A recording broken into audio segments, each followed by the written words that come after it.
Hujambo na karibu kusikiliza habari zetu ambapo tutakuletea uchambuzi.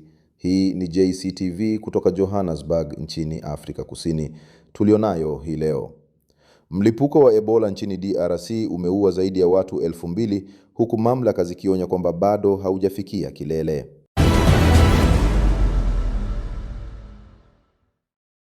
Na mashirika 65 ya kiraia nchini DRC yamemtaka Rais Felix Tshisekedi kuachana na mpango wa kura ya maoni, yakisema mazingira ya sasa ya kiusalama, kijamii na kiuchumi hayaruhusu kufanyika kwa zoezi hilo.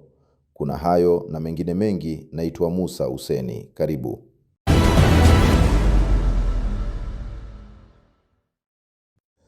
Na sasa tuangazie kwa kina taarifa zetu. Mashirika 65 ya kiraia nchini DRC yamemtaka Rais Felix Tshisekedi kuachana na mpango wa kura ya maoni, yakisema mazingira ya sasa ya kiusalama, kijamii na kiuchumi hayaruhusu kufanyika kwa zoezi hilo. Mashirika hayo yakiwemo Civil Bridge, Generation Z DRC, Lucha DRC na Filimbi yamesema kipaumbele cha serikali kinapaswa kuwa kushughulikia vita vinavyoendelea mashariki mwa nchi, hali ya mamilioni ya watu waliokimbia makazi yao, pamoja na changamoto za kijamii na kiuchumi. Yameonya kwamba kupitisha sheria inayoweka mfumo wa kura ya maoni kunaweza kutafsiriwa kama hatua ya kuelekea kubadili katiba, jambo ambalo linaweza kuongeza mvutano wa kisiasa na kuhatarisha amani na mshikamano wa kitaifa. Hata hivyo, chama tawala cha UDPS kinatetea kuanzishwa kwa mfumo huo, kikisema sheria hiyo ni muhimu kuweka msingi wa kisheria wa uendeshaji wa kura ya maoni. Kwa sasa, mjadala huo unaendelea kugawa maoni nchini DRC, huku vita na changamoto za kiuchumi na kijamii zikiendelea kuwa miongoni mwa masuala makubwa yanayoikabili nchi. Kwingineko ni kwamba Ebola yaua zaidi ya watu 2,000 DRC. Mlipuko wa Ebola nchini DRC umeua zaidi ya watu 2,000 huku mamlaka zikionya kwamba bado haujafikia kilele. Takwimu mpya zilizotolewa Jumanne zinaonyesha kuwa watu 2,011 wamefariki kati ya wagonjwa 4,381 waliothibitishwa. Mlipuko huo ambao ulianza katika jimbo la Ituri umeenea pia katika maeneo mengine ya kaskazini mashariki na mashariki mwa nchi, ikiwemo Kivu Kaskazini. Mamlaka ya afya inakadiria kiwango cha vifo kuwa 45.9. Waziri wa afya Samuel Roger Kamba amesema wanatarajia kudhibiti kuenea kwa ugonjwa huo katika kipindi cha miezi 3 ijayo. Hata hivyo, hali ya usalama na kutokuaminiana kwa wananchi vinaendelea kuathiri juhudi za kukabiliana na Ebola. WHO inasema ni 30% pekee ya wagonjwa wanaofikiwa, huku wengi wakifariki majumbani. Wataalamu pia wamependekeza kufanyiwa majaribio kwa chanjo ya Ervebo dhidi ya aina ya Ebola ya Bundibujo inayosambaa sasa nchini humo. Kwa habari za haraka, za kina na za uhakika kutoka Jamhuri ya Demokrasia ya Kongo na zile ambazo zinamgusa kwa mkongomani aliye nje, usikose kusikiliza JCTV. Usikose pia kusubscribe, comment, like na kushare. JCTV ni jicho lako.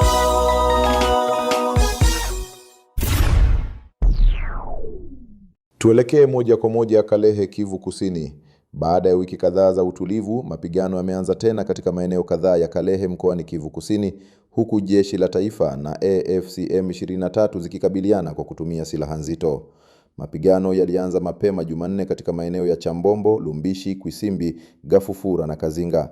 Kwa mujibu wa vyanzo vyetu, raia wameuawa na wengine kujeruhiwa, huku nyumba na mali zikiharibiwa. Mapigano hayo pia yamelazimisha baadhi ya familia kuondoka katika makazi yao na kutafuta usalama katika maeneo mengine. Hali bado ni ya wasiwasi, huku kurejea kwa mapigano kukizua hofu miongoni mwa wakazi waliokuwa wameanza kufurahia kipindi cha utulivu. Baada ya ripoti hiyo kutoka Kivu Kusini, na sasa ni zamu ya Kivu Kaskazini. Zaidi ya wanafunzi 1,500 huko Banakindi katika eneo la Walikale, Kivu Kaskazini, wako hatarini kukosa kurejea shuleni kutokana na uharibifu wa shule wakati wa mapigano.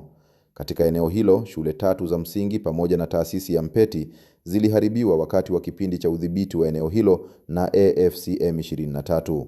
Madarasa, vitabu na vifaa vya kujifunzia vimeharibiwa au kuchomwa moto. Hali hiyo inatokea wakati ambapo familia zilizokuwa zimekimbia kutokana na usalama zikianza kurejea katika vijiji vyao. Hata hivyo, sasa zinakutana na changamoto nyingine ya kukosa shule za watoto wao.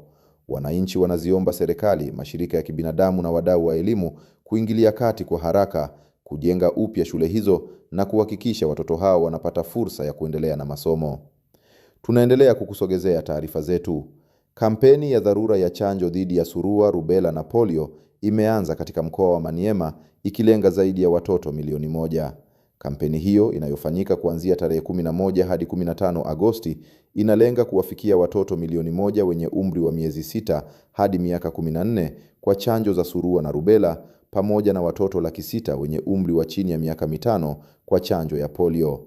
Maafisa wa afya wanasema kuongezeka kwa surua na rubela kunachangiwa na kiwango cha chini cha chanjo pamoja na udhaifu katika ufuatiliaji wa magonjwa. Maniema pia imerekodi visa 11 kati ya visa 36 vya polio vilivyoripotiwa nchini mwaka huu, hali inayofanya kampeni hiyo kuwa muhimu katika kuzuia kuenea zaidi kwa magonjwa hayo. Kwa habari za haraka, za kina na za uhakika kutoka Jamhuri ya Demokrasia ya Kongo na zile ambazo zinamgusa kwa mkongomani aliye nje, usikose kusikiliza JCTV. Usikose pia kusubscribe, comment, like na kushare. JCTV ni jicho lako.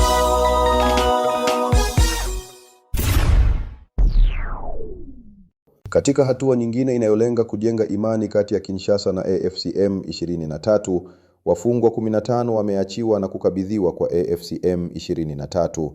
Lakini pamoja na hatua hiyo, tofauti bado zinaendelea kujitokeza kati ya pande hizo mbili. Je, hatua hii inaweza kuwa mwanzo wa makubaliano ya kudumu au bado kuna changamoto kubwa mbele? Mchambuzi wetu Kashindi Idi alijibu swali hili, tumsikilize.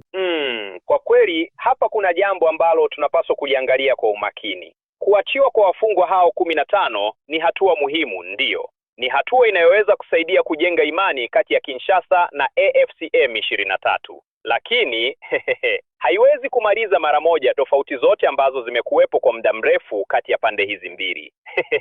Kwanza kabisa, bado kuna swala la kutokubaliana kuhusu orodha ya wafungwa na namna zoezi hilo lilivyotekelezwa. Kila upande una mtazamo wake, na hii inaonyesha kwamba kiwango cha kuaminiana bado ni kidogo. Kwa hiyo, kuachiwa kwa watu 15 ni jambo zuri, lakini tusiseme kwamba sasa kila kitu kiko sawa. Hapana. Na hapa ndipo changamoto kubwa ilipo. Mchakato wa Doha unahitaji zaidi ya kuachiliwa kwa wafungwa. Unahitaji pande zote mbili kuonyesha utayari wa kutekeleza makubaliano kwa vitendo. Kwa sababu kama kila hatua itafuatiwa na lawama, masharti mapya au kutokubaliana kuhusu utekelezaji wake, basi mchakato unaweza kuwa mgumu sana kusonga mbele. Lakini mimi sioni kwamba tunapaswa kusema tayari mchakato umefeli. Hapana. Kwa sababu katika mazungumzo ya aina hii, hasa yanayohusu mgogoro wa muda mrefu kama huu wa mashariki mwa DRC, kujenga imani ni mchakato wa hatua kwa hatua. Leo wameachiwa wafungwa 15, kesho inaweza kuwa hatua nyingine. Muhimu ni kwamba pande zote zisitumie kila tofauti ndogo kama sababu ya kuvunja mazungumzo.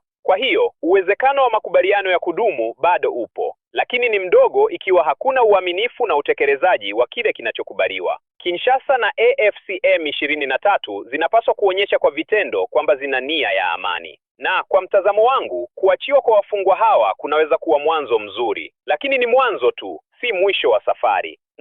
Hapo ndipo tunapaswa kuweka msisitizo. Ni Kashindi Idi huyo, mchambuzi wa masuala ya kisiasa, na ni kwa uchambuzi huo ndio tunakamilisha yaliyojiri hii leo DRC.